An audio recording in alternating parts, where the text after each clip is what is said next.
Duval. I've been texting with him and sending him the link, and so he ought to be jumping on momentarily. Just joined. He just joined. Okay, great. Good deal. Good morning, Phil.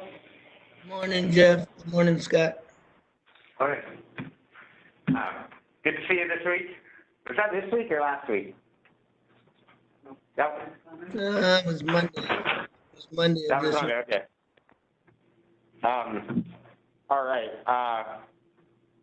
Okay, well, why don't we go ahead and get started. So I will call the meeting to order. Penny? Dr. Smith? Here. Dr. McBride? Here. Reverend Duval?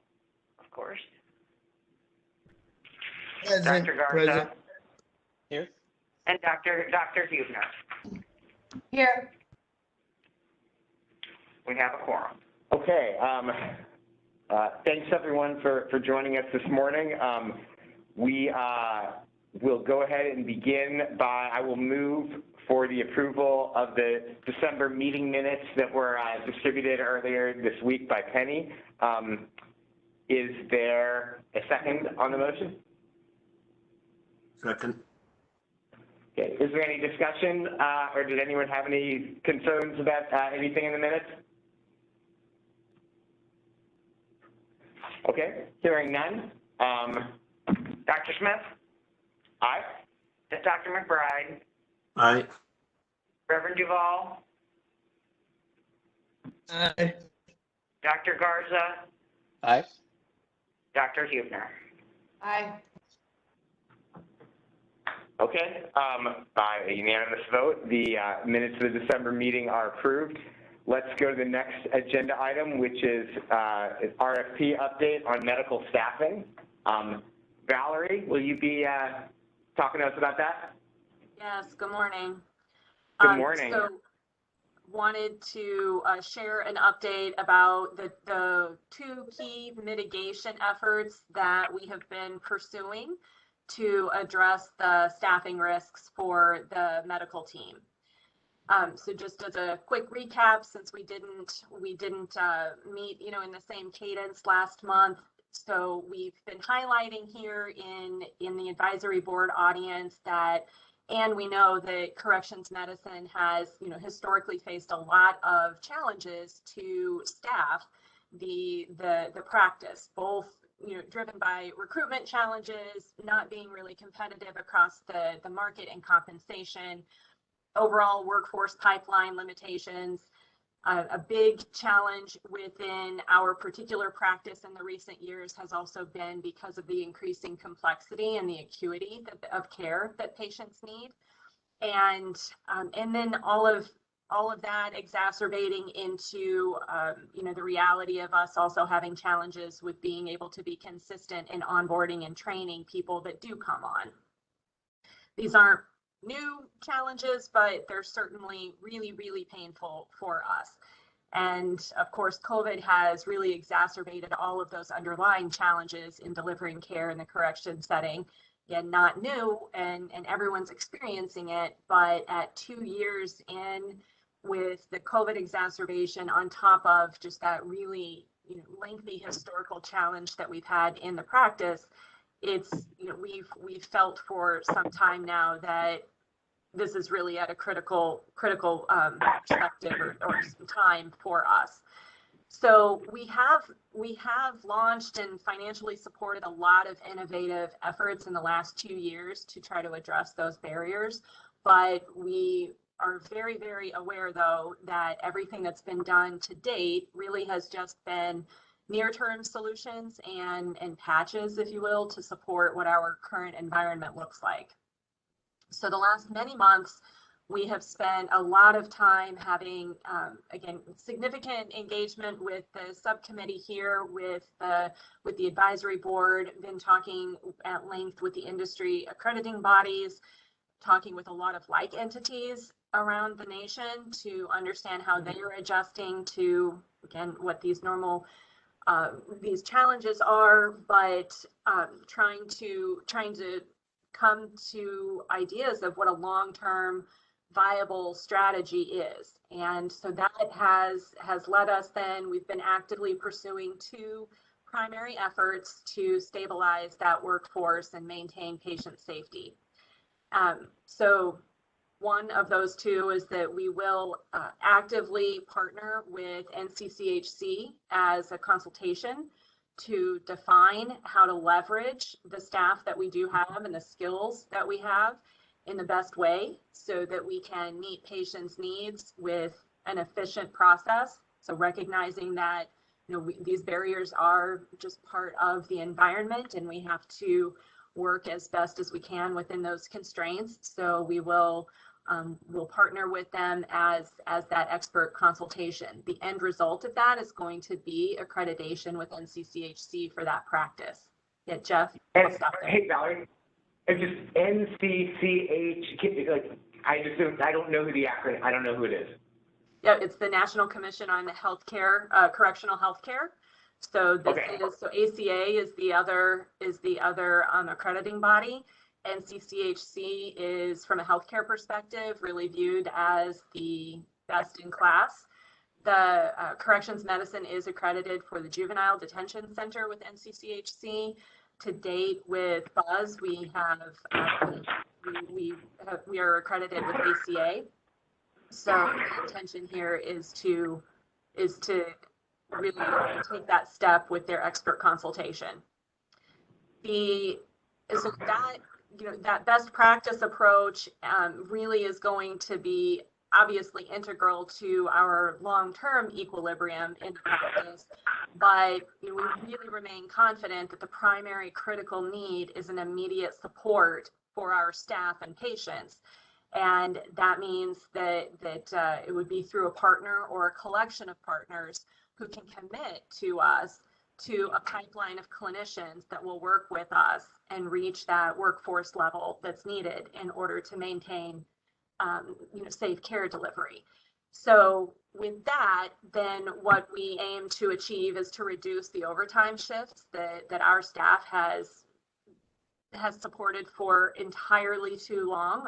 We're talking about well over a year and a half, and to help our staff then return to really a sense of balance that should be commonplace between work and life, and have that space to really decompress from what's just an inherent stressful environment that they work in every day, and also to minimize that risk for caring for our patients and provide that care as quickly as possible. So those are the two main efforts.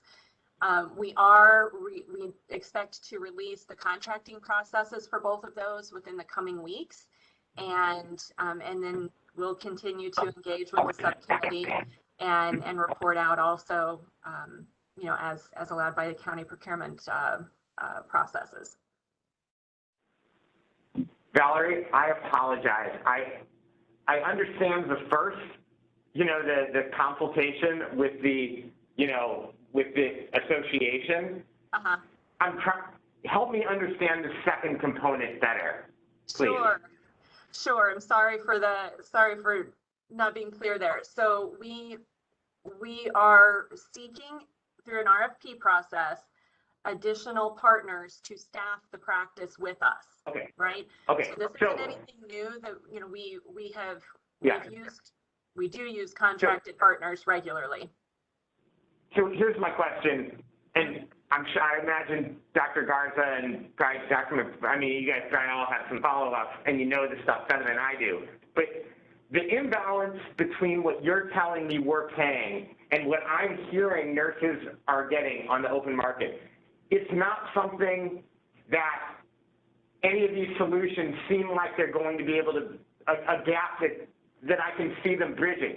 Because I'm hearing that traveling nurses are making $125 an hour.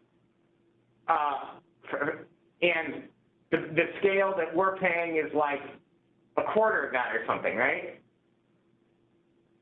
So, Yes. So it would seem to me that the market is so out of whack with where we are that even these worthwhile attempts to build innovative partnerships, I don't see how they're going to bridge that gap. Can you give me a sense of why they will be able to overcome this, or how they might? Well, it's certainly not a guarantee by any means, right? We know that even the staffing partners that we use now are challenged to fill that pipeline, which is why the requirements, if you will, in this new approach have been redesigned to achieve a commitment from those partners so that they are being creative in their pipeline as well, because you're spot on. So one benefit of partnering with a staffing partner is that we do have more flexibility over what that hourly rate is versus what the county is held as our maximum with the way that we're structured right now. So there is some flexibility there. I think what you said though is absolutely still the reality within the environment. Okay, so let me ask you, I'm sorry, Tim, can I just ask one more question because it's closely related to that? So if I'm understanding what you're saying, the county is sort of being a little penny wise, pound foolish here because the cost of hiring contracted services in the way that we're doing it is probably going to be higher than what we would pay if we made a typical full-time hire? Yes, that's the reality with almost all contracted services. Right. Yes. Yes. And based on my understanding of what people are paying on the open market for this stuff, the gap is pretty, like a decent raise that we would make for full-time people could probably go a long way towards reducing exorbitant costs that we pay for contracted services. And I'm not saying that anyone's making a mistake to pay these costs, but that's the reality of what we're having to do to staff the facility adequately. Okay, I just want to get my head around where we are and the seeming foolishness of what we're doing right now, not due to you, but due to extremely low full-time salary levels. Okay. I'm sorry to belabor my point. Tim? No, Jeff, that's fine, because you're asking a lot of the same questions that I would have. And Valerie, I appreciate your continuing collaboration with the board on this, and the board committee. And, I look forward to more of that, and your report was very helpful. So I just have a couple of follow-ons to what Jeff was asking, and maybe I probably have a lot of questions, but we can save them for the subcommittee. But so one quick question is this collaboration you're talking about. Could you give me like one or two more sentences about specifically what it'll do? Will it give you a pipeline of additional staff, or? So that's the ask. That's the way that the requirements have been adjusted from past RFP scopes, right? So that we are actively seeking partners who are willing to actively work on their own pipeline, right? The challenge that we get stuck in right now is that we have contracted partners right now, and they will send applicants to us. They go through our interview process and are selected. And if they call out, they call out. And then our team is still left with working short for that shift or having to work overtime to accommodate that. And so that's the change in approach that we've taken with this iteration of it. Does that make sense? Yeah, that does. And one more quick follow-up before Reverend Duvall jumps in. So I looked at the dashboard, and the overtime hours have increased by 4 times in 2021 from like 1,700 to 6,400. So just so people have a context for this, I know that's one metric I didn't find real quickly, the number of open positions.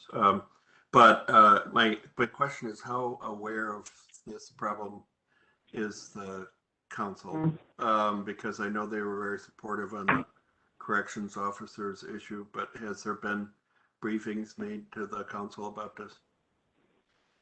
So we have had, we have made awareness to date. That's also part of, very much what we want to partner with the subcommittee on, to continue to elevate that and to tell the story in the right way. Okay, so it really hasn't been done like it was done with the corrections officer story. So, Tim, I can speak to that a little bit. So I've had a couple preliminary conversations with council members about it, to try to impress upon them the urgency. I think what I would suggest would be the next step would be for probably either our subcommittee, or the board to have some kind of like formal, probably written memo to the entire council. What I would, Valerie, again, I know you can speak to the details better than I can, but to me, what would make this most sense as a, former political person, is to highlight to them what the long-term savings could be with a significant short-term increase on the full-time side. And Tim's reference to the quadrupling of overtime hours, I would hope that would make them, that would put into stark relief how foolish it is to continue on this so do you think you could put together, in a kind of succinct one-page format, something, give the subcommittee, say, a week to just vet it and ask you some questions, and then I think that's probably a good vehicle for us to communicate with the entire council in a more formal way than the informal way I've done to date. Absolutely. Do others on the board have thoughts, feedback? Alex, I think you had some questions, and Phil, you may have had a question too. You want to go ahead? Absolutely, Dr. Garza, because I know you're going to come with much more substantive comments. I guess, good morning, Valerie. I want to start with where we are currently. How's your staff doing? How is correctional medicine doing with the staff we have right now? How would you categorize that? I understand they're working lots of hours. I need to hear from you as to know what is the current state and condition of the employees we have right now. They are utterly exhausted. They're frustrated. They're mad. They don't see the light at the end of the tunnel. I will say that it's very, very understandable that in any organization that, staff often just aren't aware or don't legitimately see the effort or, the strategies that are attempted outside of, or more broadly across the organization. And that's normal. I think that our folks definitely still have it's hard for our team to understand that there have been legitimate improvements over the last few years from a structural perspective, because we do approach contracts differently. We have reset our expectations significantly so that we have colleagues that are meeting the level of patient care and professionalism and skill set that we demand. But none of that has really made a difference for our staff's individual work days, right? Because they're still seeing that they're short-staffed. They're still seeing that that this is going on. So they're ultimately Okay. exhausted. So, so I guess what I'm asking to my colleagues, to the director, to everyone on this, I think we should strongly consider a couple of things. That I want to first say is, imagine right now, we are those staff people. Imagine right now, with the exception of Dr. Garza, who always has to stay up 24/7 anyway. On imagine if we're the staff people, I think it would be in our best interest to see how we can incentivize to retain them and keep them healthy. Because I hear about money, I hear about the collaboration. But I make sure we understand is who is on the line right now fighting this as we're talking. And if we don't pay attention to that as well, so I'll say this, Jeff, I would ask that you would consider, while asking Valerie to put something in context about cost savings, that we add something in the urgency of now, because it sounds like, and has been for a few months, not a few, that there is a sense of an emergency, not an urgency. It's emergency in that place. And it will unfortunately have some very costly things if we don't address that in the now. Those are my comments. Thank you, Valerie.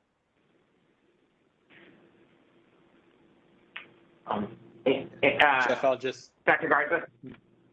no, thank you. And thank you, Reverend. I assure you, I'm not up 24 hours a day, but thank you for those kind words.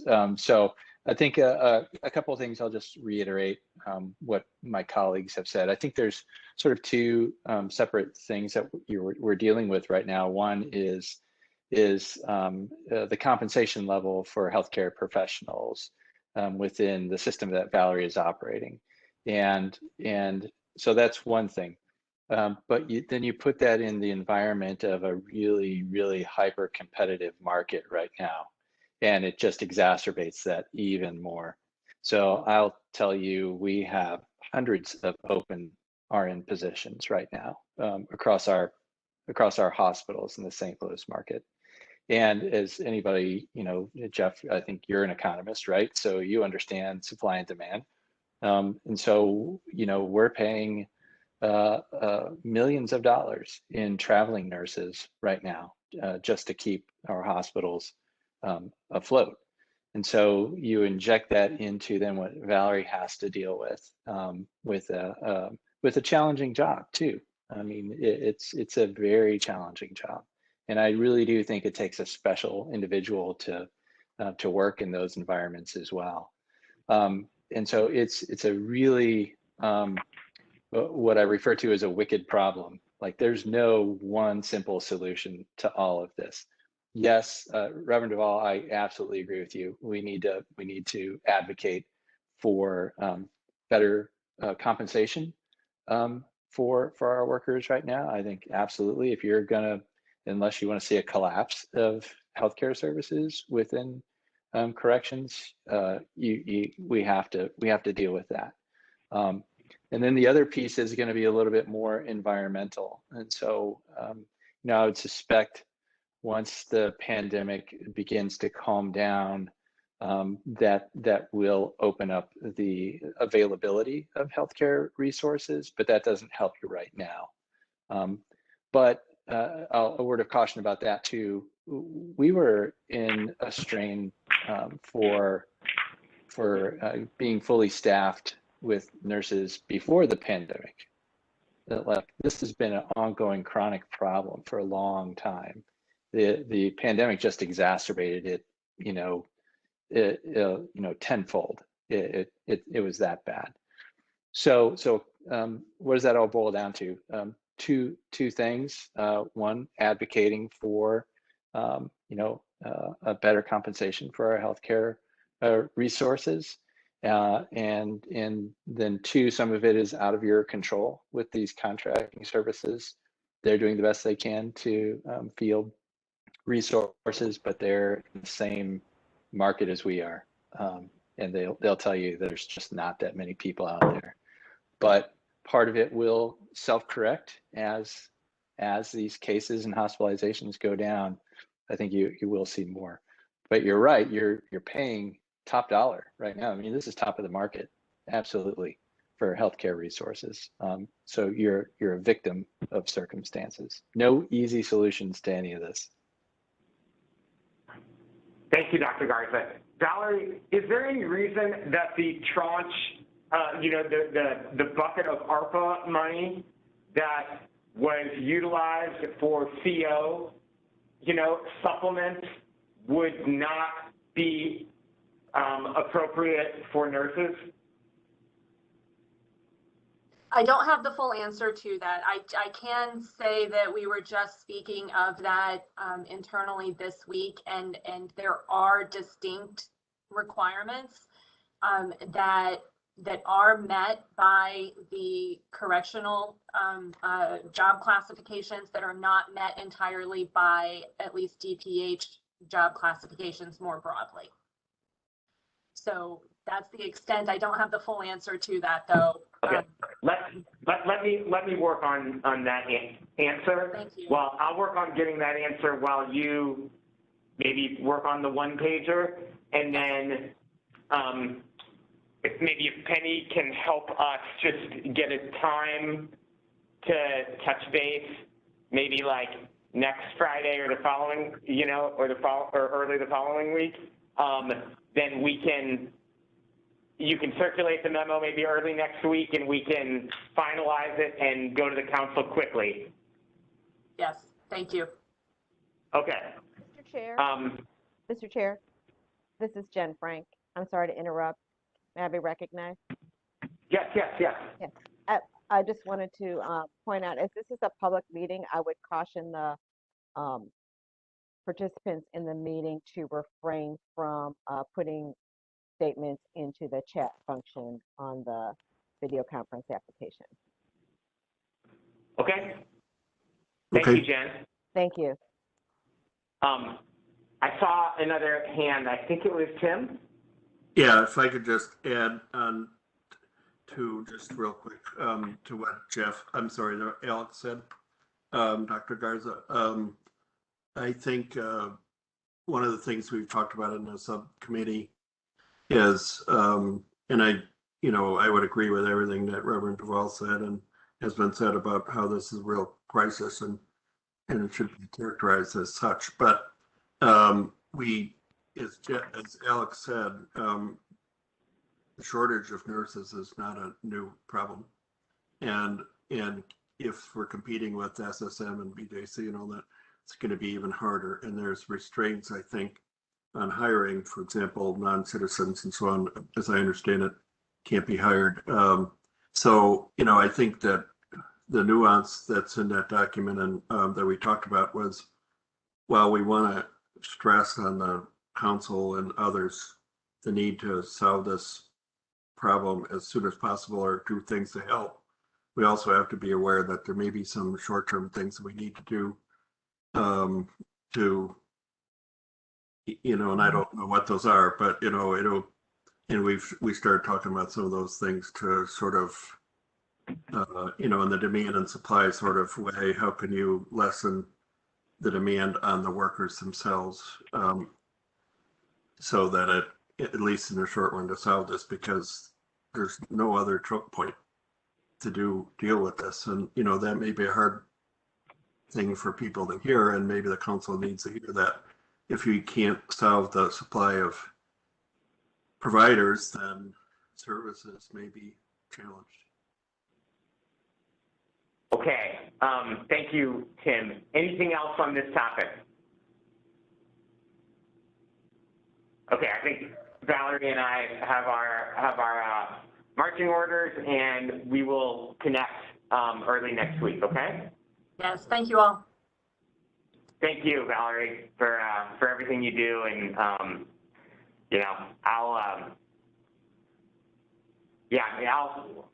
want to put together something just maybe from the board to your team, that we can just acknowledge what they just went through the last 6 weeks or so, you know, with, and getting this huge spike under control. The most recent numbers that you sent were pretty amazing.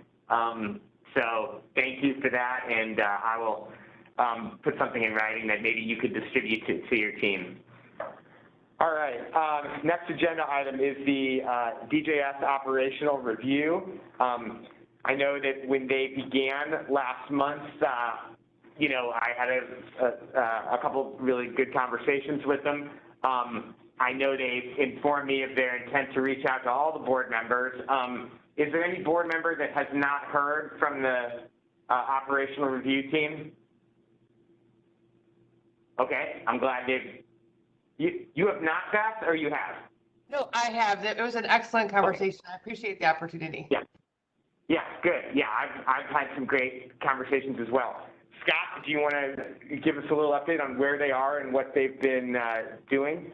Yeah, thanks, Jeff. And before I do that, I want to give an example of why what we just talked about with medical staffing is so important, and commend Valerie and all of the Department of Public Health team here. On January 24th, law enforcement brought in a person that they had arrested into the booking area, and Officer Justin Anderson recognized that the person was not responsive. He was brought in a wheelchair, and immediately our on-site EMTs were able to administer Narcan and oxygen. Clayton paramedics transported him to the hospital, and this was a life-saving effort by everyone involved. So I just want to commend everyone for their great work that day. Great, and you have a certificate here that he was, he is going to be given, or he what? he will be given that. He was not, he's on second shift, so he's not able to be here, but we'll be having a special employee spotlight for him and the work that team did today. And is that detainee stable? And yes, okay, yes, he's doing well, and he was not yet booked. It happened in our booking area. So, but the paramedics have commented that it was a life-saving effort by everybody involved that day. great. Thank you for letting us know. Okay, So operational review. yeah, so I had a call with CGL administrators yesterday, and they were very impressed with the conversations that they've had to this point. As was mentioned, they've met with had conversations by phone with board members. They also have interviewed upper management here within the jail, and they will be here the week of February 21st to observe our staffing allocation and do some evaluation of our scheduling. I think we'll see some real benefit to that right away in terms of being able to find alternative ways of scheduling people and operating more efficiently. And then the week of March 7th, they'll be here to interview staff at all levels and hold focus groups that week to begin to examine the culture here in the jail. They have reviewed thousands of documents that were provided already, and we're very complimentary in terms of the information that we collect here at the jail.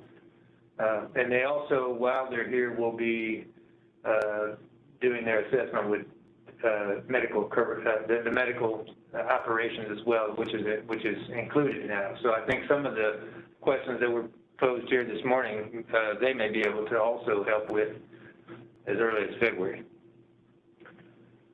That's good.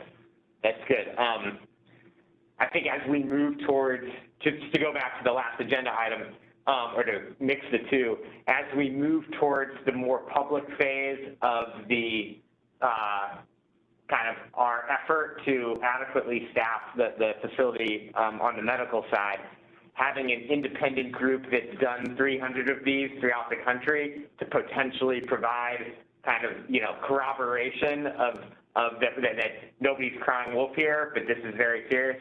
Hopefully that is the kind of thing that could be helpful. Because I know you said, even though they'll probably take 6 months for a final report, that they'll be engaged in, you know, conversation throughout that time, so that not all changes have to wait. And this is probably one that can't wait. So hopefully they can be part of those conversations. Anything else on that?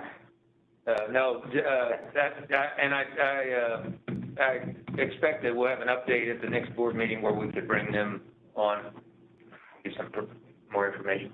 That would be good. We would love to see that. Okay. Excuse me, Jeff, I'm sorry, I have a Yeah. comment or a question. Sure. So, Penny, if you could, when we met them, they talked about one that they did in Harris County, which is Harris County in Texas. That's the city in Houston. They talked about one that they did in Ohio. And if I'm not mistaken, there was one they did in Philadelphia. I did request to see or get a link. I would like to review those 3 states and those areas. Now, Scott, if you might want to suggest, I just send the question directly to them. But I'd like to see their body of work because, yeah, they told us there are some things similar to. I just want to see their outline of their body of work to see how it may or may not line up to certain things that we are facing in our jail. So I would like that information because I'd like to read it and research it and then do some comparative analysis as we keep going down the road with our audit. I can Penny, work on that. can you just send it to me, to the whole board, please? Gotcha. Okay, thank you for that, Phil. All right. Let's move to the next agenda item, recruitment and retention update. First of all, has the raise seemed to affect retention is my first question. And then of course, how are all the disparate recruitment efforts going? Yeah, we are not seeing staff leave, so it has shut off the exodus of people going to other locations completely. And that's good. We have already filled half of the vacancies that we had at the time that the pay increase was provided. And yesterday, we interviewed 21 applicants here and also attended a career fair at Orlando Gardens where another 26 applicants have applied. So we are anticipating that by March 1st, we will have a fully staffed jail. That's something I don't think we've heard since the board was constituted 2.5 years ago, have we? No, the closest we got was 9 positions open. Yeah. That was the closest. So good job. Hey, Jeff, I'm sorry. Can I be acknowledged? Sure. Something I need to add. So Scott, to your knowledge, has there been any hiccups with the COs not receiving, some COs not receiving their increase? I think initially there were some questions, and initially that first pay period, they ended up receiving part of it and then received a supplemental check. But I have not heard any issues since that time. So it seems like everyone is pleased with that. There are a few staff that are not eligible that have expressed that they believe that they should be because they're also having contact with people, but that was not the decision of the council when the ordinance was passed. So I appreciate that. So I'd like to be on the record because I'm hearing some of the same things. Those people that were not and are not qualified for that, if they have any issue, please send them to me because my name has been circulated as if I'm the one that has blocked them from getting it. I want to be clear on this record that this conversation had been going for months, and it was clear as to who I made clear should not and would not receive that increase. But unfortunately, must not understand. So whoever is perpetuating a rumor that I'm responsible, I'll take it in the sense of COs for captains, lieutenants, sergeants, and all the COs. That is the record. That was the ask.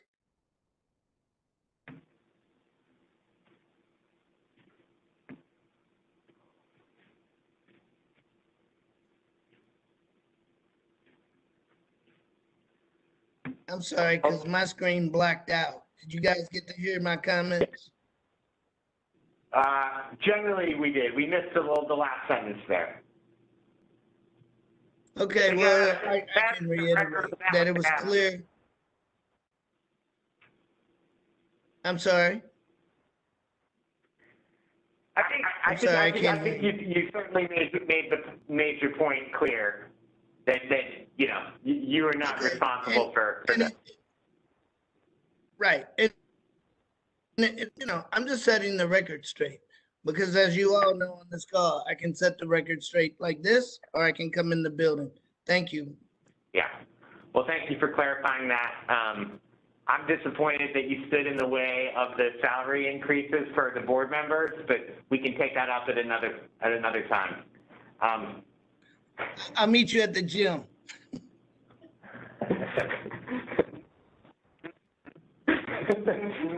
Okay. Thank you. All right.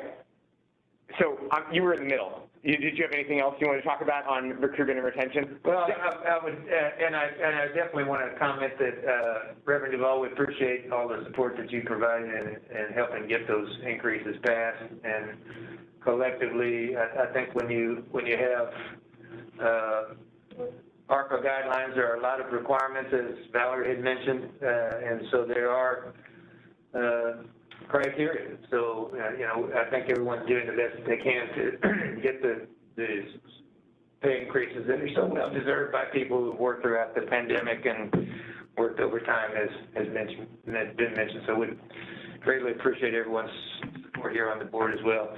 And I wanted to ask if you could share with me additional ideas of how you would think that we could increase recruitment and retention. So if you have any other suggestions, I'd love to hear that. Well, first of all, I'm really curious to hear what the, operational review says about this and what they found to be effective in similar cities and similar jails. I can say peripherally, the data that you're giving, that might be helpful for what we want to do on the medical side. For you, to tell us just, a month or 6 weeks or whatever after the pay raises have taken effect, to be able to say that the leak has been shut off and you're not, we were seeing like 3-4 resignations a week, 2 or 3 months ago. So if you in tandem, Valerie, I don't want to step on your toes here, but if you and Scott could coordinate so that Scott could maybe provide, or all of us can coordinate, so Scott can provide information about October, November, December resignations, and then January resignations. I would love to be able to show the council you made a big difference on the CO side. You can make that kind of difference potentially on the medical staffing side too. So I think the numbers you're telling me will be helpful. Great, excellent. Yeah. Hey, Jeff. I think Beth had a question. She was raising her hand. Well, yeah, I'm sorry. You kind of went Thanks, through it. I just wanted to make sure we were focusing on retention. It's not that I don't believe that we can be fully staffed this spring, but given the number of people who have left, I was just going to ask what your efforts were, but I'm happy to do some research into this and get back with the group. But I think that should be our focus as well in the next couple of meetings. Excellent. Yeah. So with staff retention, we have a committee. Penny actually is leading now. Penny, want to share a little bit about what you're doing with employee recognition? Well, we're trying, right now we currently have, where the employee of the year gets a day off, but we want the employee of the month to get a day off and then the employee of the year get 2 days off. maybe providing a parking space. We're just trying to think of other ways to, other incentives and things that we can do. So we're just trying to bump up more positive, more people recognizing other people. A lot of times they don't even turn that in. So we're just trying to make the, bump up the program. Yeah. The parking space idea seems great, lunch, maybe a lunch out. I could probably, get us a lunch out once a month for the employee, once a month, just donated from restaurants probably, or I'll pay for it, whatever, so you could add that to employee of the month. Anyone else have any ideas? Phil? Yes, well, first, I want to comment, and Scott, you and your team are doing some good work. And how I can say this is relevant to this conversation. It's the conditions, and I've been preaching this to my colleagues for months. It is the conditions, meaning, yes, it's the overtime hours, but more importantly, it's the way they're treated. Yes, we should highlight them monthly, and you're getting, Penny, congratulations. You're getting the thoughts right there. People matter. Their voices are valued. So the more they'll share with you what it is that helps to operate in this environment. So there's something called touch points. Now, this is old, this is outdated, but it was something that I used to have to do. So Scott, and I think I've heard that some of this has happened, but every supervisor should watch the COs and giving them attaboys of, hey, I just want to tell you, it's a touch point. It's a brief conversation, but it's noted in a little notebook. So as they start sharing it all the way up to a unit manager, you will already know. You should ask them, watch this. You do what they call a walk-by audit, Scott, while you're walking through the jail. Hey, excuse me. Hey, how many touch points have you had? And they're supposed to tell you, the director, I talked to CO so-and-so on this date at this time because they did this, this, and this. And you generate the culture to be a little more friendlier and engaging, and it grows because their voices matter. And then that information, you're going to have so many people to try to choose from who gets it the employee of the year, but their names will be all over across the board. But you got to change the culture. And I think, Scott, I really believe, and I support you, and I'll continue to say it on the record. The culture has to change, and then you hold the accountability of those who are supervising to grow and to nurture and to mature the very staff. Thank you. I'm only a cup of coffee this morning, but I feel like I've had 5. Sorry, Jeff. That's okay. Yeah.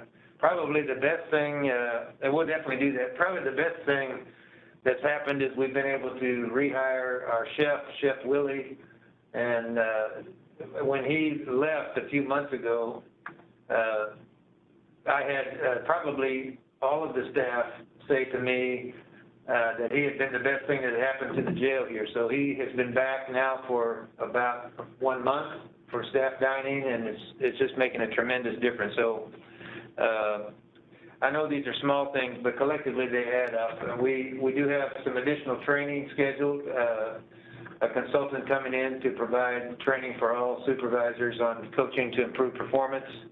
That will be held soon. It was scheduled in January, but had to be rescheduled because of the COVID outbreak here.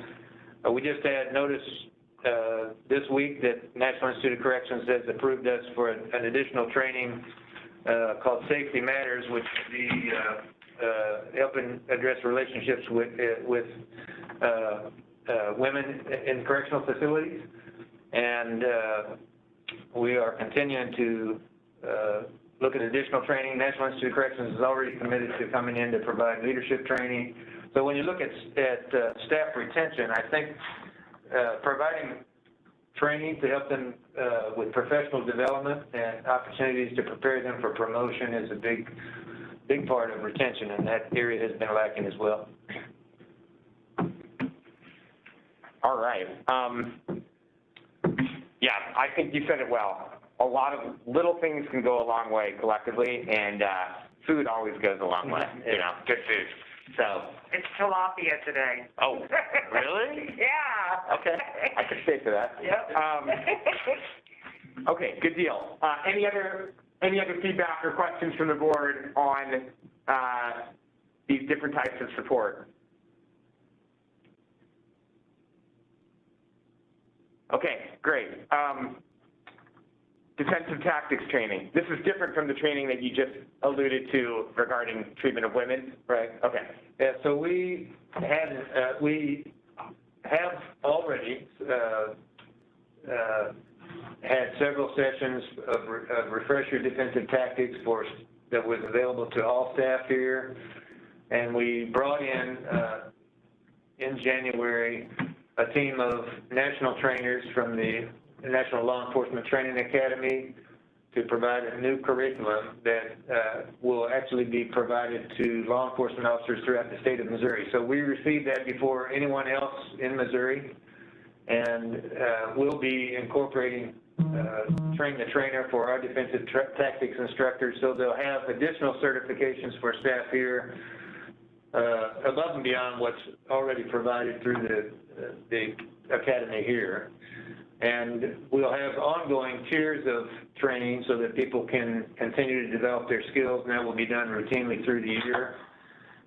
So I hope to give you an update next month in terms of an actual schedule for those, but I've talked with the Chief Gregory from the police department, and they've committed to allowing us to use the gym there at the police academy when that's needed. And we are also in discussion with Lee Martin here with our public works about building a room for our defensive tactics with padded walls, so we'll have that facility available too, because currently we're using our 5th floor, but we anticipate being able to have that space utilized for corrections, and we'll need that additional training space. Okay, great. Hey, Jeff, just a general question about that. Yeah. So that all sounds like great training. And this is really out of ignorance on my side, more so than anything. But is there also training on de-escalation techniques and things like that? So rather than just merely focusing on the sort of physical side, trying to create an atmosphere where you would never have to use your defensive techniques. So just a general Right. question. Thanks. Yeah, that's the first step on the continuum of force, and there has been and continues to be training regarding de-escalation, and we also brought in training in terms of drug identification and and DPH is helping with training on how to recognize when someone is under the influence of drugs or having a mental health episode.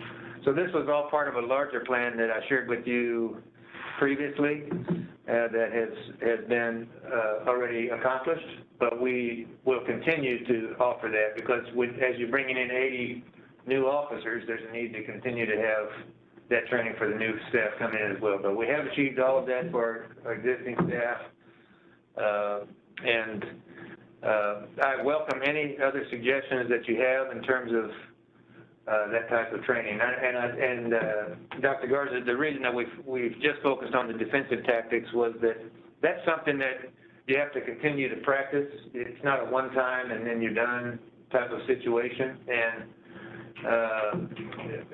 with being short-staffed and during the pandemic, that was a real challenge. So you have to have enough staff so that you can have enough time to do that type of additional training. And I'm very confident that as of March, we'll not only be able to continue this defensive tactics training, we'll be able to bring in ACA and have all the other additional training for professional development. Just look forward to the reviewers' comments too, just in terms of what they would recommend in that area. Great, thank you.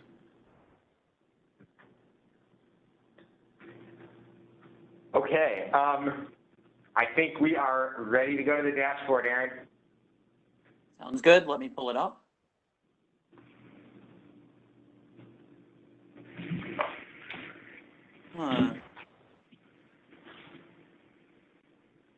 I'm trying to find,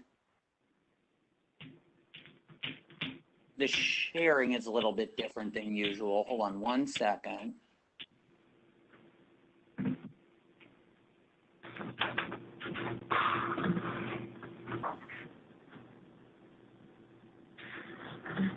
Do I have the same sharing privileges as usual? There we go. Okay. Yep. All right. Is it shown now? Yes. Okay, perfect. All right, so I have a fair amount I want to try to get through, so I'll try to go fairly quickly. So I want to first look at the daily population. So let's look at the daily population since November, because it's actually taken quite a wild ride. So as of November 22nd, we were at 922. Over the next month after that, we had a pretty remarkable decline of 122 people down to 800. So we went down 122 residents in 4 weeks or 5 weeks. And then since then, in the next 5 weeks, we've gone from 800 up to about 870. So we went down 122, and then we've gained back about 60% of that. Now, the good news is that 869 is, relatively low in comparison to the numbers that we were at, hovering around 900 for about 3 or 4 months before that. But it isn't as low as we were at the end of the year when we were right just above 800. So some good news, bad news there. I did want to mention that we've been going through the data each week at our PRT sessions.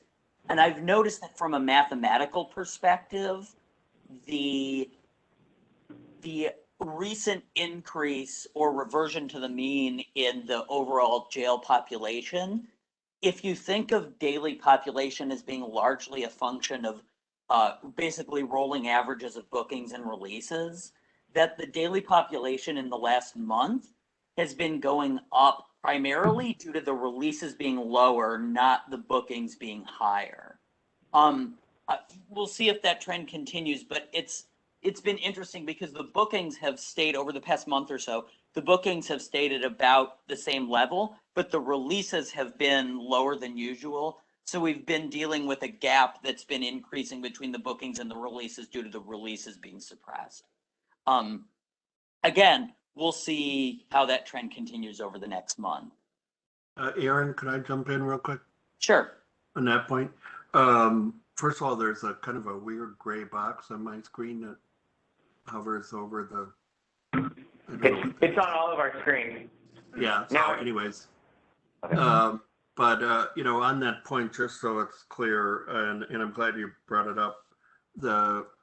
If the entries into the jail is one factor, the exits is the other.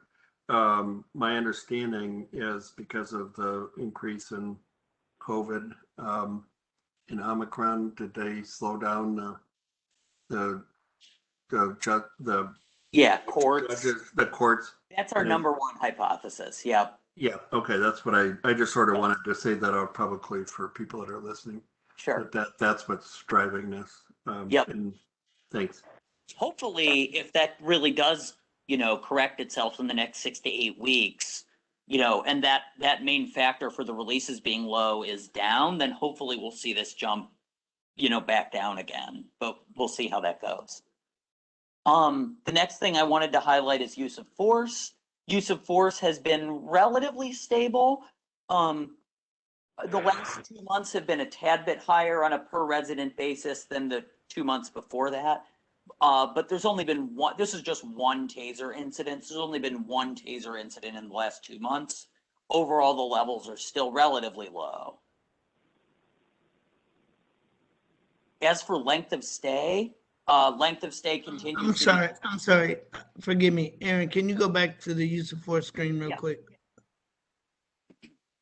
Now, relative to it going down, is it fair to say because we've been on lockdown, use of force would go down as well if the jail has been locked down and the residents have been in there at much longer periods of time, but the opportunity for use of force has been reduced?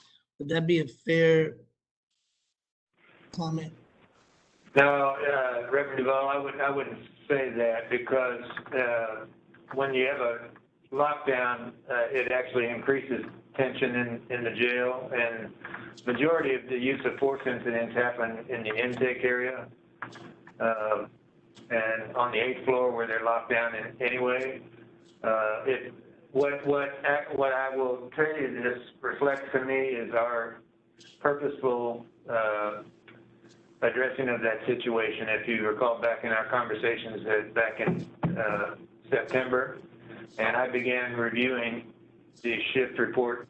You know, I wasn't appointed to this position until October 1st, but I have reviewed that shift report and followed up in these cases based on issues that had happened when we reached that peak in July. So we purposely have been communicating and following up and looking at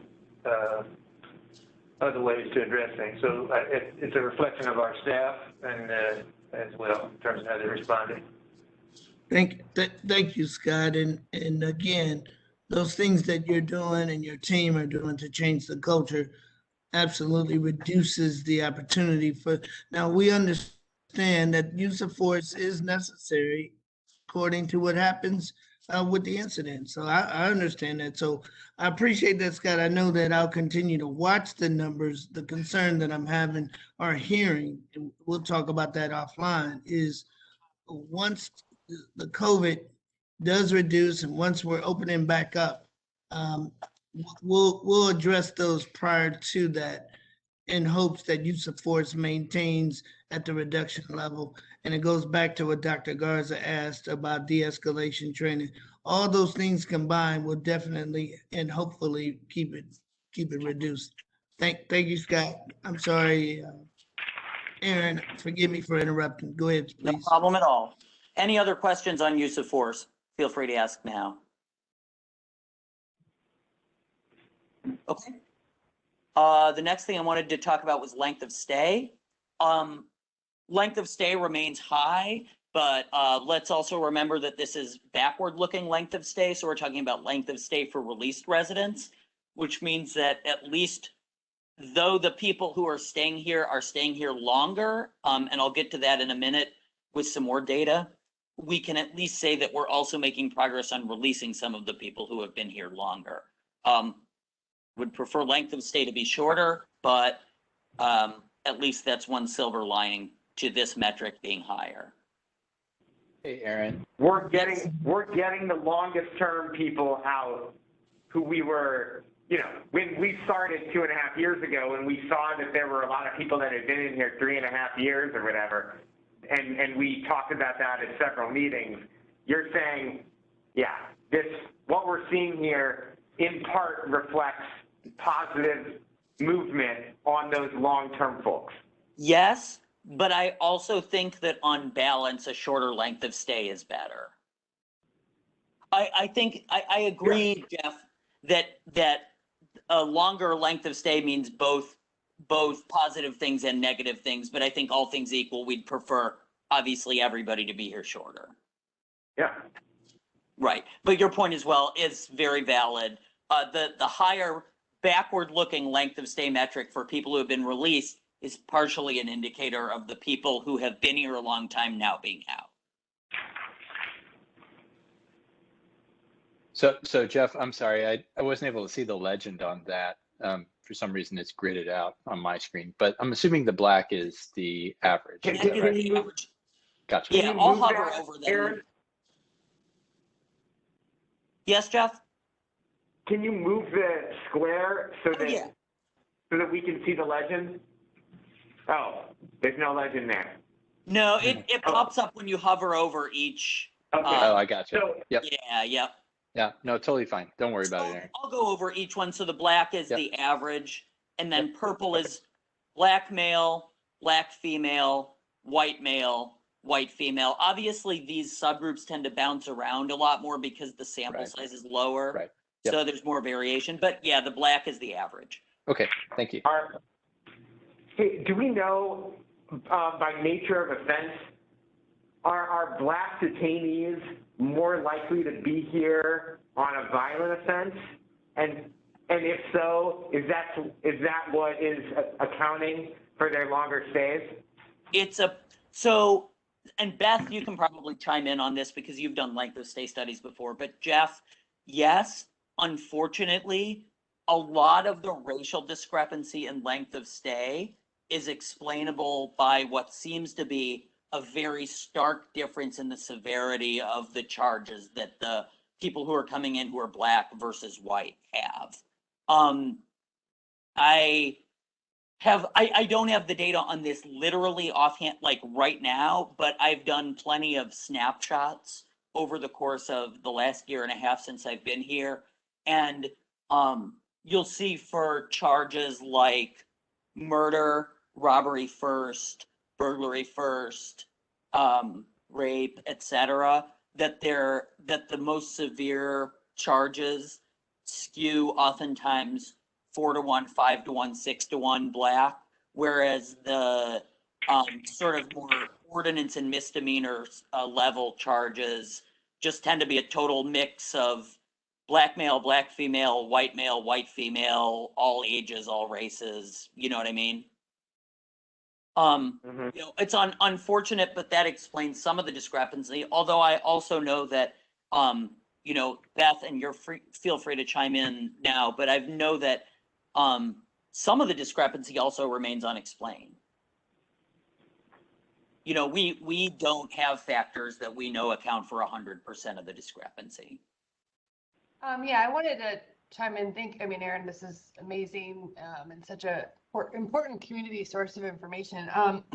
Yeah, I mean, I think length of stay is really important. The good news is that there are a number of those people who are in there for 300 days have been released. You know, it's something to keep our eye on because there's still a lot of people there for a really long period of time, and the courts have been delayed again. My concern is, though, we did an analysis, and I think I sent it out to the board over the last 10 years, the length of stay continues to increase overall. So everyone's staying there a week or 10 days more. And so that's a large concern. And we do see people of color spending substantially more time in jail overall. And so that's something to keep an eye on. I mean, I agree with Aaron's assessment that we do have more people of color here on serious crimes. But there's also factors related to that, and this is nothing that the jail can do anything about, but we know that people of color are more likely to be charged or upcharged for some of those same behaviors. So I want to make sure that we're not reflecting this on the people in the jail, and that there's a lot of people who go into making these decisions when we look at these data. One thing that the MacArthur team is working on, the equity group, is on bond. We see substantially big, just huge differences and who can be released because they have the financial means. So we do know there's a lot of people in jail that are simply there because they can't afford to get out. So that's where we're going to really put our efforts. But I think, you know, again, this is a system problem, and we need to continue to look at these data to make sure that we get the length of stay down for everybody. Because I think some of these COVID challenges are going to just stick with us for years to come. So. Good comment. Yeah, Scott's got something.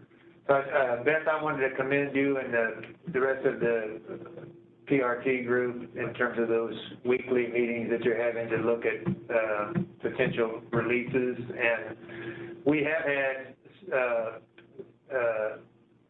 about 150 people that are considered lower risk that we are considering now for release under GPS that would be paid by us. As well as just this week, we've established a transitional housing program that would work in conjunction with the clergy bond program that was approved by the judges here. So we're anticipating more of those people being able to release. And at our meeting this week, we have agreed that we would have a special session for people with mental health issues that are awaiting evaluation or placement in a mental health facility. There was an article in the Post-Dispatch this week, you may have seen it, that talked about the delay and that there are about 300 inmates across the state that are awaiting those types of mental health evaluations. So if you look at the people that have been here the longest, many of them are in that category. So I think within the next couple of months, we'll hopefully see some improvements with that. But I do anticipate those longer releases will continue to skew that upward just because we are focusing on that. Right now we have about 75 people that have been in the jail over 3 years, which is way too high. And so that precedes the pandemic. Right. And, you know, one thing I wanted to mention was that I would love, in theory, you know, as a statistician, I get excited about these possibilities, but I would love to, you know, build some statistical models to better explain length of stay. You know, I just wanted to bring up, because I don't know if the board has, if I've talked about this in front of the board. Beth, maybe you have, but one of the trickiest factors in explaining length of stay and in bond discrepancies, anything along those lines, is that so much of it is influenced by criminal history, and criminal history is not collectible. Criminal history data is not collectible in bulk. It's only collectible manually. So when we look at these when we look at length of stay, bond discrepancies, any kind of discrepancy by race, we don't unfortunately have as much data as we wish we did that might help us have the same kind of power in our statistical models that we wish we did. So, you know, I love being able to try to parse out this data and figure out what's going on. I just regretfully have to say that I wish we had more data to kind of pin down the factors as precisely as I wish we could. Bill. I just want to say this has been the most painful part of this meeting. It's very painful to listen to this. Now, you know, Beth, I hope to meet you in person since I've only met you on the screen. I'm sorry, some of your comments, they're not offensive. But if the hood was listening to this, I think they'd be a little upset or angry. Now, the facts are the facts. The data is the data. It's how we talk about, how we message. I heard so much in just a short period of time of what it means to me. I hope we can start learning how to just go ahead and tell it as it is and stop being so diplomatic. We know we have a problem. We know it, whether we start talking about healthcare numbers and Dr. Garza, when we had to talk when COVID first came in. But this one right here, I get it, because it is not us. We're the ones who have to be still in the middle of this. But from law enforcement, well, we'll start in the neighborhood of what our conditions are and what we're trying to do every day, all day in our own neighborhoods to stop the violence. But then when the police come in and they upcharge it, then they bring them to us. And then we sometimes, not always, but we're an extension to some of that abuse. And then we have to house them while we're waiting for the criminal courts to do some things. We still have a voice. And that's why I'm keying on Scott. Thank you for continuing what Doug was trying to do with the courts so we can identify. But the one thing that I heard that was probably most hurtful is I don't believe as a system, we are not addressing the mental health needs because those numbers are climbing faster. And if mental health courts and if mental health parts are not being, this is going to continue to exacerbate, and I don't need to look at it on a chart. So I thank all of you, but Jeff, with all due respect, I've got to leave. Thank you, everybody, but I can't take this anymore. Have a good day.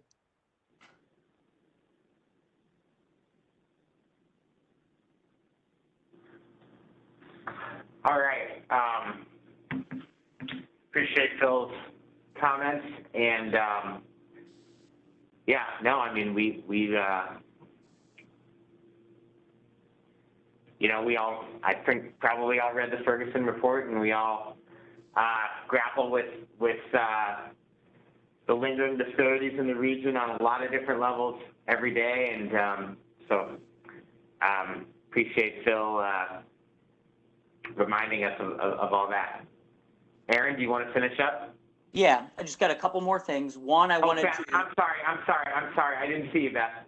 Oh, it's okay. I just wanted, I mean, I wish he was here. Yeah, and I get that sometimes I have to speak about this stuff in professor words, so that's just kind of how it is. But I do want to say, you know, Scott's been super helpful with all of our efforts in terms of the work that's done by the MacArthur Grant and others. Again, we have this equity group that we do have system involved people who come to share their voices. We do also use qualitative data. So I hope to share that as well, because I think Aaron does a phenomenal job. And I also think we need to capture those data as well. So I just want the team to know that we address this from many different avenues. And so that we are trying to center the voices of the people who are system impacted. So I hope that we can share that with you in the future. But I definitely take his concern with utmost importance. So I hope to chat with him in the future. So thanks. Thank you, Beth. Go ahead, Aaron. Okay, yeah, so just a couple more things. One, I wanted to mention the overtime hours, which have been pretty more or less consistently at this same level with a little bit of fluctuation up and down since about a third of the way into 2021. This past December, we had 6,400. It was up from the prior month, but down from the month before that. The one other thing I wanted to mention was, hold on, I have to get this to work.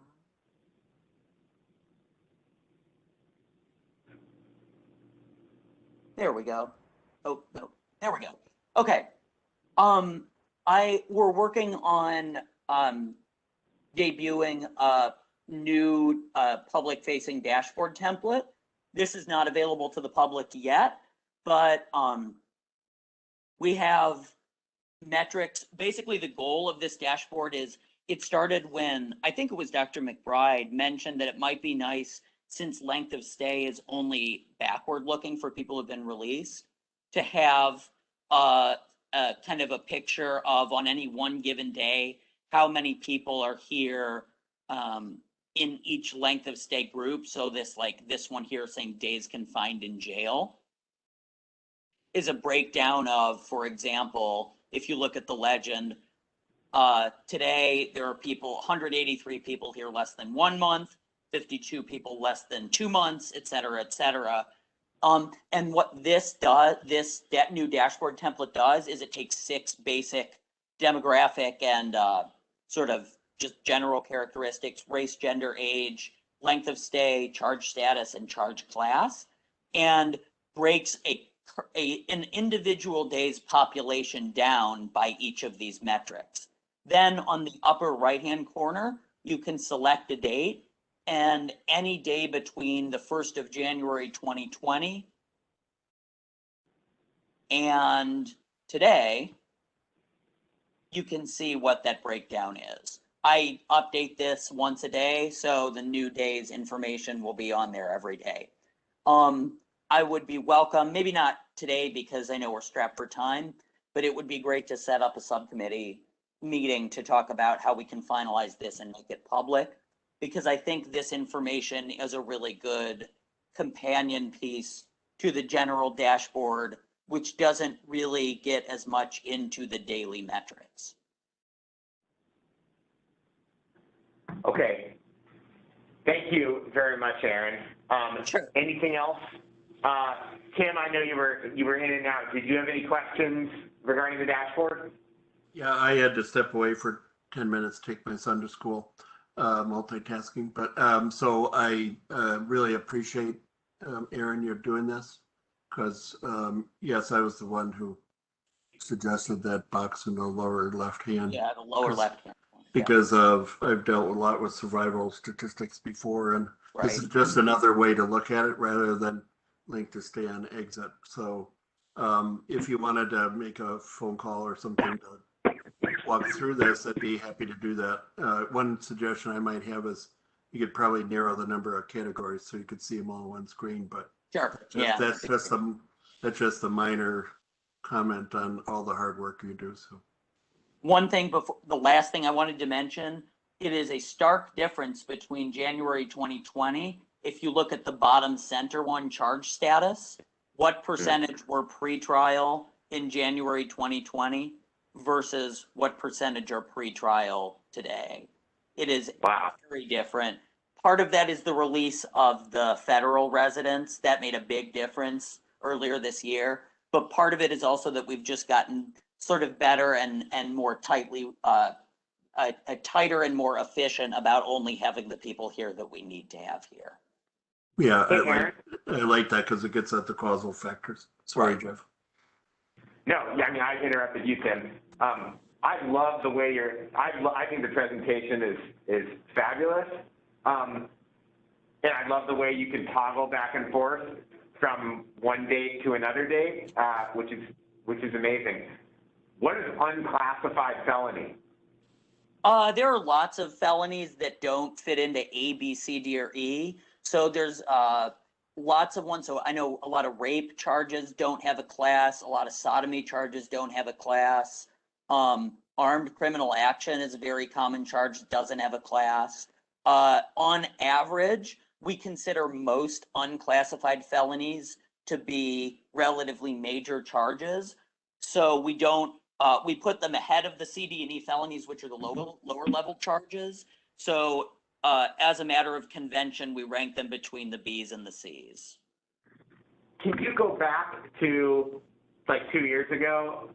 I would like to see, the bottom right one is the one I'm most interested in to see how that's evolved. So there's January 1st of 2020. Okay. There were 55 unclassified felonies, 231 As. And then if we go to today, we have 286 As, 63 unclassified. Okay. Yeah, Okay. and we can work on finalizing the template for this. I've been wanting to put this dashboard up to make it public for a few months, so we can work on over email or in a separate meeting finalizing the template so that it's all ready to go. But this, I just wanted to give you guys a heads up. This will be the next dashboard that's coming. Okay. Anyone else have anything for Aaron? All right, Okay. I can share Liz's dashboards now. Thank you.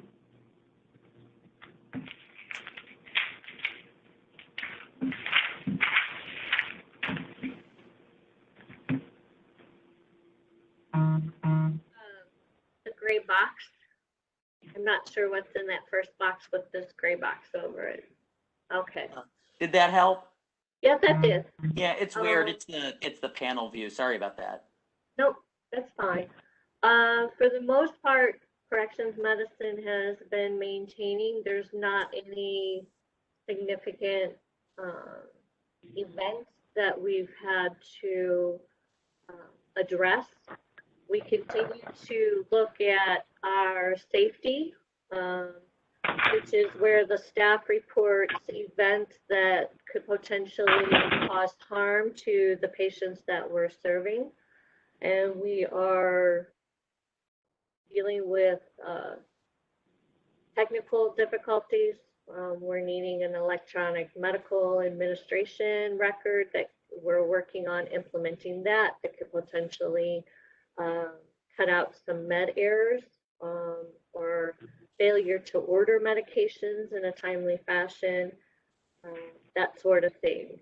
But for the most part, the practice is continuously evaluating, changing, and modifying new standards of practice in order to meet the needs of the facility.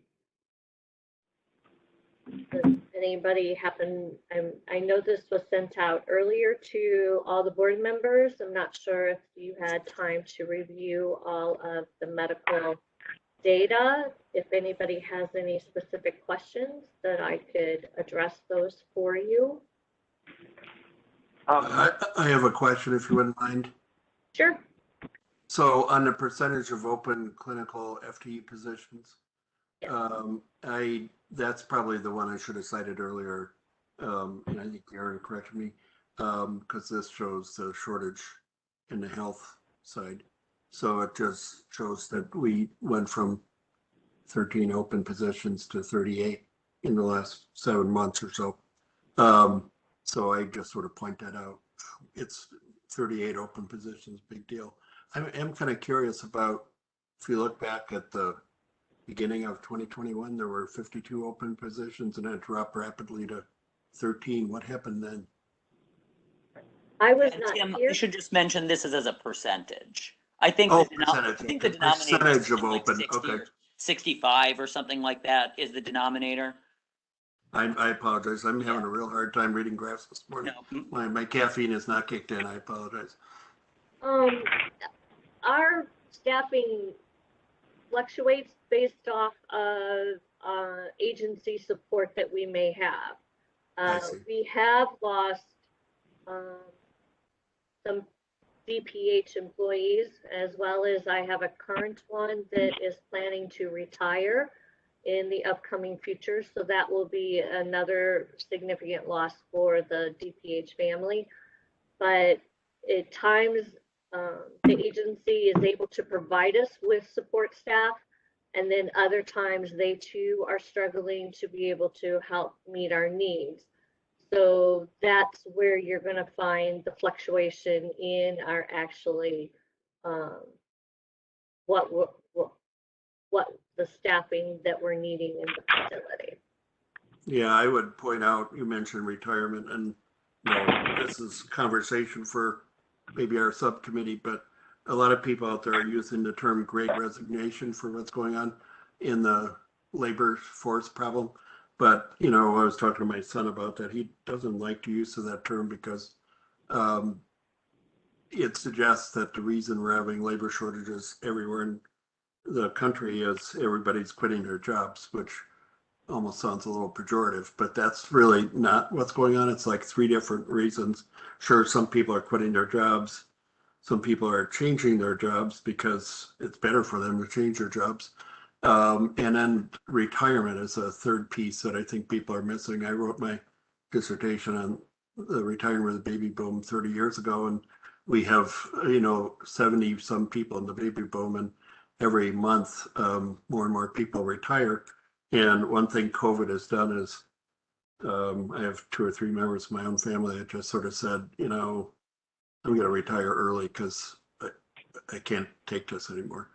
When I was a school teacher who had to do all of his teaching on Zoom to 600 art students in grade school. So, you know, if you're close to retirement, you go, okay, well, now's the time to do it.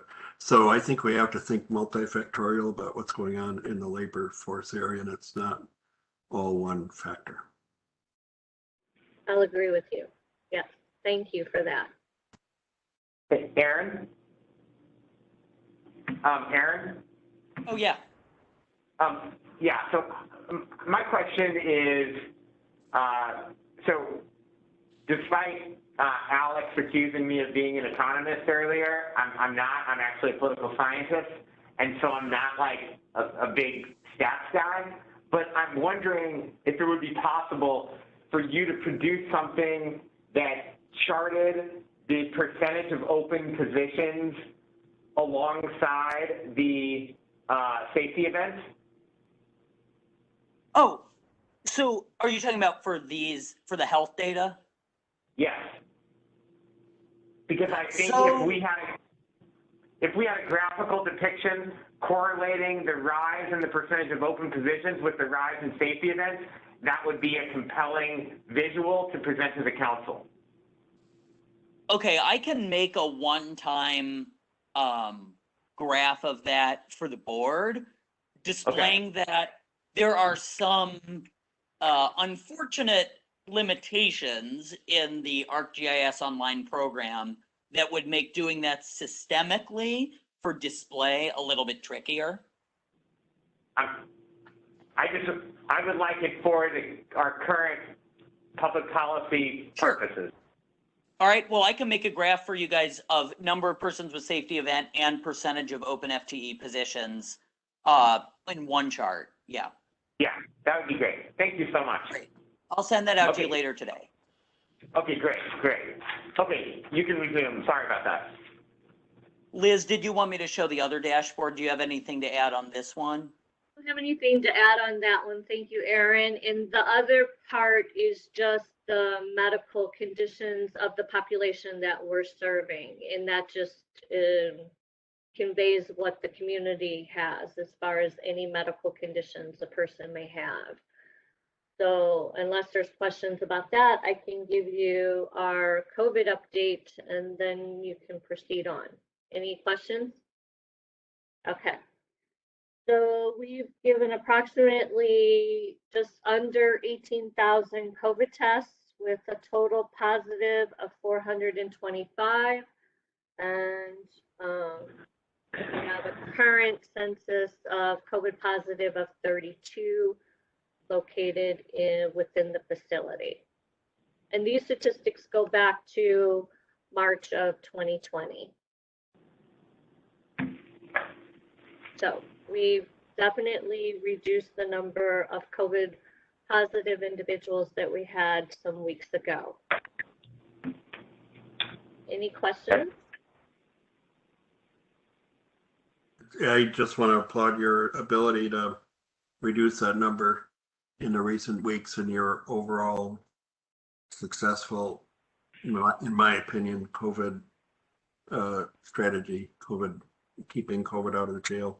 Go ahead, please. We worked very hard with Scott and his team in order to make sure that we did the appropriate protocols in order to contain it and reduce it. So it was a group effort between Justice Services and the medical team. They did work very hard to contain this.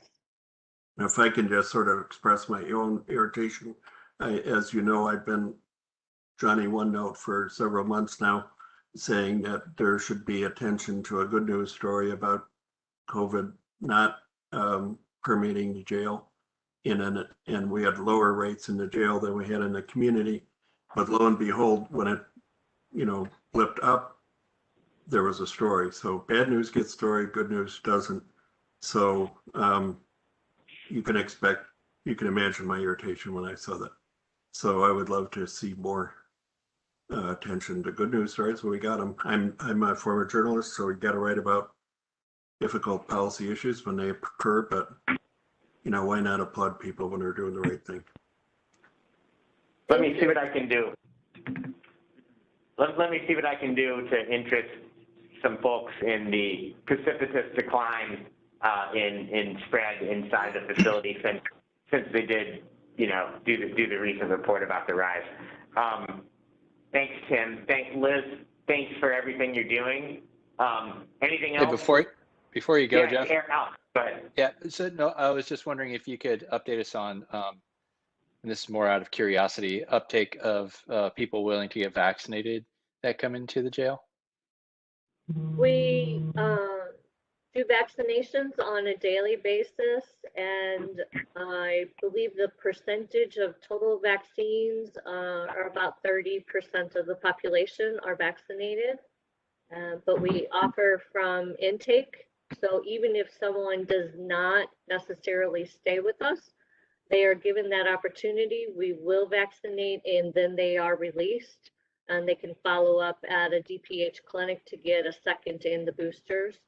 But this is something that is addressed on a daily basis. Who wants a vaccine? It's in your best interest to get a vaccine. And we have had some participation with that. So. And Dr. Garza, I can also share just a bit more historically that certainly the overall percentage of the vaccinated population changes because of the inherent churn in the population, right? But we had, prior to Omicron, we had several housing units that had reached 50 to even 70% vaccination within each of those housing units. So we've seen certainly fluctuation, in the willingness to vaccinate individually, but the availability and the stress, or the education, I should say, is pretty ingrained into the processes now across all of the security and medical process or interaction with individuals. But we're hoping to continue to find ways to get more trusted messages in there. Great, No, thank you. I'm just going to go home and have soup. But thank you. I'll go down there with you, Norm. Okay. Anything else? Not on my end. Thanks, Valerie. What? Go ahead, Liz. No, I'm done. Thank you. Okay, thank you. Thanks, Valerie. Thank you, Aaron. Is there any new business?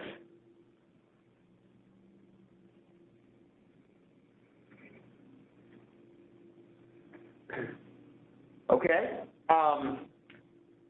So I would just like to make sure that I would like to get that update on the operational review next month. So if we can communicate with, with their team, that kind of an interim report next month would be helpful. Do we have any submissions from visitors? We do not. Okay. Are there any visitors on the line who would like to be heard from? Okay. Our next board meeting will be, back to normal schedule.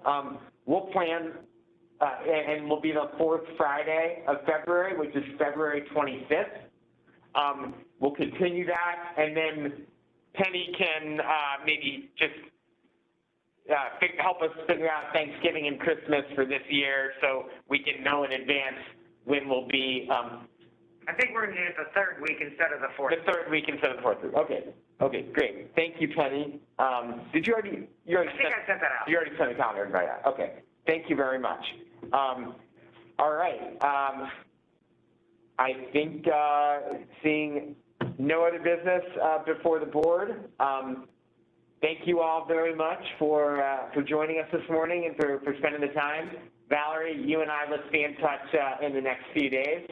And I will move to adjourn. Is there a second? Alex, second. All those in favor, say aye. Aye? Aye. All right. All those opposed, say nay. All right. Our meeting is adjourned. Thank you all and have a great weekend.